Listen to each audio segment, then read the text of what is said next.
প্রিয় দর্শক, আসসালামু আলাইকুম। আজকের নতুন আরেকটি ভিডিওতে সবাইকে স্বাগতম জানাচ্ছি। আমি মোহাম্মদ আসাদুদ্দিন।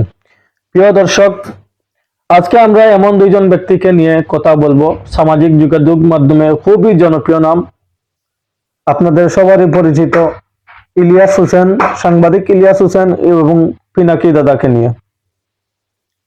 সাংবাদিক ইলিয়াস হোসেন এবং পিনাকি দা ব্যক্তিগতভাবে আমার খুব পছন্দের দুইজন মানুষ। বিশেষ করে অনলাইনে অ্যাক্টিভ বা দেশ সম্পর্কে খবর রাখেন, যাদের দলের প্রেমের চেয়ে দেশপ্রেম বেশি, তাদের কাছে খুবই পরিচিত দুই অনলাইন অ্যাক্টিভিস্ট। দর্শক, আজকে আমরা জানবো 5ই আগস্টের পর তাদের জনপ্রিয়তা কমেছে নাকি বেড়েছে। দর্শক, সাংবাদিক ইলিয়াস এবং পিনাকি ভট্টাচার্য স্বৈরাচার শেখ হাসিনা পতনের অন্যতম একজন যোদ্ধা ছিলেন। তারা প্রবাস থেকে দেশ এবং দেশের বাহিরের সবাইকে আন্দোলনে উৎসাহ দিয়েছেন।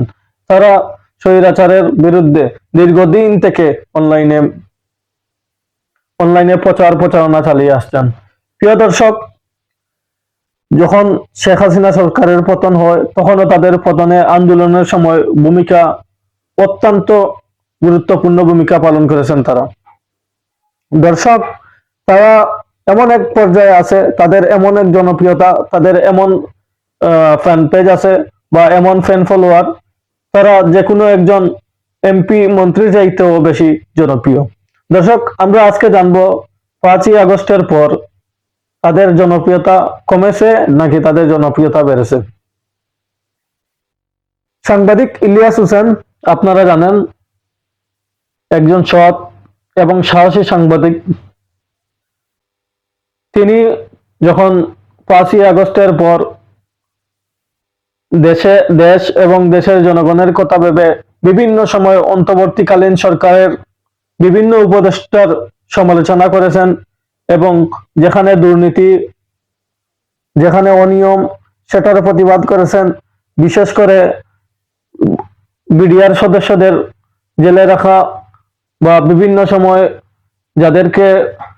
যারা অপরাধী তাদের অ্যারেস্ট না করা, যারা অপরাধ করেনি তাদের অ্যারেস্ট করা, এইরকম অনেক বিষয় নিয়ে ইলিয়াস হোসেন সব সময় সরব ছিলেন। ইলিয়াস হোসেনের এই সরবের কারণে, বিভিন্ন প্রতিবেদনের কারণে আপনারা জানেন বিডিআর সদস্যরা অনেকে মুক্ত হয়েছেন। এটার পিছনে অত্যন্ত গুরুত্বপূর্ণ একটি ভূমিকা পালন করেছেন সাংবাদিক ইলিয়াস হোসেন। এবং 5ই আগস্টের পর যখন তিনি ওনার টক শোতে, মেজর ডালিম আপনারা চিনেন, সবারই পরিচিত, 5ই আগস্টের পর তিনি আরো জনপ্রিয় একজন ব্যক্তি হয়ে ওঠেন। মেজর ডালিমকে যখন তিনি টক শোতে আনার পর থেকে আগে দেখা যেত বিভিন্ন রাজনৈতিক দল, আমি কোনো দলের নাম বা কোনো কিছু ব্যবহার না করেই বলছি, বিভিন্ন রাজনৈতিক দল তাদের আইডিতে সাংবাদিক ইলিয়াস হোসেনের ভিডিও পাওয়া যেত। বিশেষ করে মেজর ডালিমের লাইভের পর থেকে একটা রাজনৈতিক দল তারা কমিয়ে ফেলেছে, তবে আমি বলবো না তারা অপছন্দ করেন বা কোনো কিছু করেন। আমি এক সময় ভাবতাম হয়তো বা উনি বিএনপির লোক, উনি বিএনপির পক্ষে কথা বলতেন, কিন্তু 5ই আগস্টের পর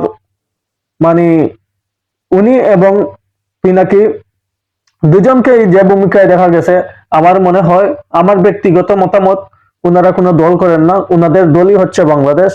ওনারা দলের চেয়ে দেশের স্বার্থ আগে বুঝেন।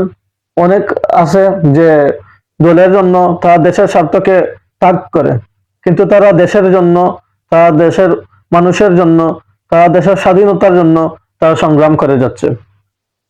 দর্শক, সাংবাদিক ইলিয়াস হোসেন এবং পিনাকি ভট্টাচার্য আমার অত্যন্ত প্রিয় মানুষ।